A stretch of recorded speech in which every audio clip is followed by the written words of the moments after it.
Selamat datang di Pembaruan Ekonomi Indonesia untuk kuartal 3 2025.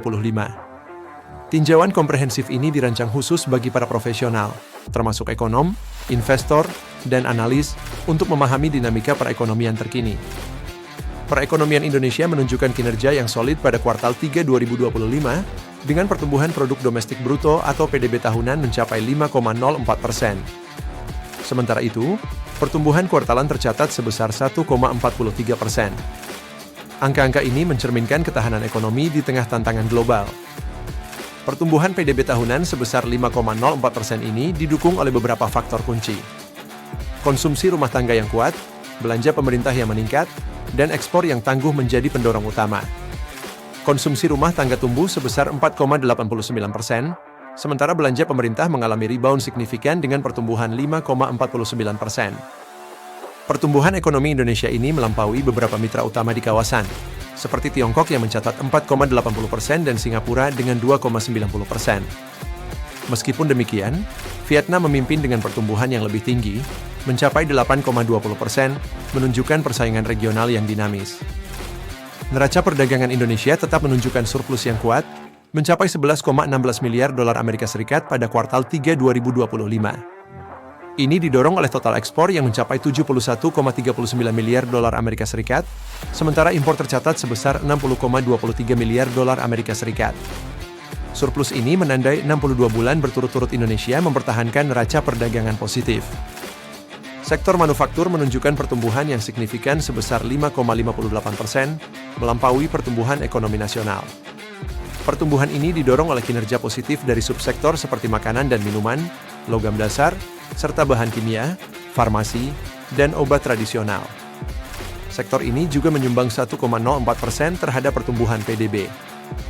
Indeks Manajer Pembelian atau PMI mencapai 51,66, mengindikasikan adanya ekspansi yang berkelanjutan di sektor manufaktur.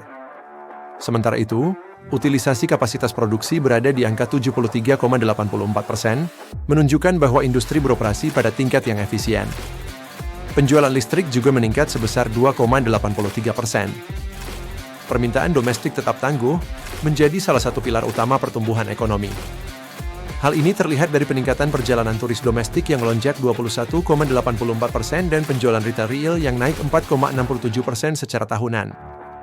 Penumpang kereta api dan laut juga menunjukkan peningkatan yang signifikan.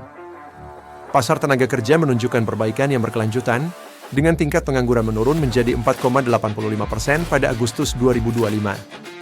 Angka ini mewakili sekitar 7,46 juta orang yang masih mencari pekerjaan.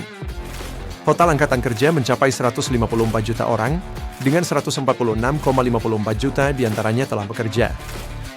Sektor pertanian, perdagangan, dan manufaktur menjadi penyumbang terbesar dalam penciptaan lapangan kerja baru.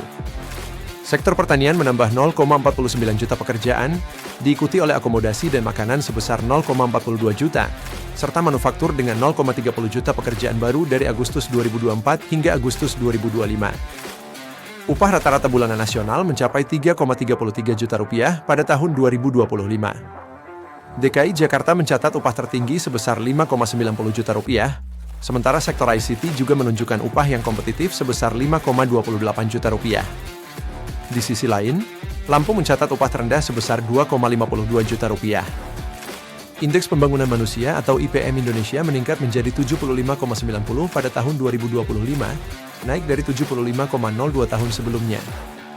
Peningkatan ini menempatkan negara ini dalam kategori pembangunan manusia tinggi. Komponen IPM seperti harapan hidup, harapan lama sekolah, dan rata-rata lama sekolah juga menunjukkan peningkatan. Secara regional, DKI Jakarta memiliki IPM tertinggi sebesar 85,05, menunjukkan tingkat pembangunan manusia yang sangat tinggi. Namun, masih terdapat disparitas yang signifikan, dengan Papua Pegunungan mencatat IPM terendah sebesar 54,91, menyoroti perlunya pemerataan pembangunan. Harga komoditas menunjukkan pergerakan yang beragam pada kuartal 3 2025 secara kuartalan. Minyak kelapa sawit dan gas alam mengalami kenaikan harga, masing-masing sebesar 7,17% dan 6,19%. Namun, biji besi dan minyak mentah justru mengalami penurunan harga. Secara tahunan, harga biji besi melonjak tajam sebesar 43,69%, menunjukkan permintaan yang kuat. Namun, Gas alam dan nikel mengalami penurunan signifikan, masing-masing sebesar 21,57% dan 13,45%. Minyak mentah juga turun sebesar 7,42% secara tahunan. Pulau Jawa tetap menjadi kontributor terbesar PDB Indonesia, menyumbang 56,70% dari total ekonomi nasional. Sumatera menyusul dengan 22,40%, sementara Kalimantan, Sulawesi, Bali Nusa Tenggara, dan Maluku Papua memiliki kontribusi yang lebih kecil. Ini menunjukkan dominasi ekonomi Jawa. Meskipun ada tantangan seperti fluktuasi harga komoditas dan ketidakpastian perdagangan global, pemerintah berkomitmen untuk mencapai pertumbuhan di atas 5,5% melalui reformasi kebijakan. Berbagai stimulus dan kebijakan pro-pertumbuhan terus diimplementasikan untuk menjaga momentum ekonomi. Secara keseluruhan, ekonomi Indonesia di kuartal 3 2025 menunjukkan ketahanan yang luar biasa dan potensi pertumbuhan yang berkelanjutan. Dengan fundamental yang kuat dan kebijakan yang mendukung, Indonesia siap menghadapi tantangan dan memanfaatkan peluang di masa depan.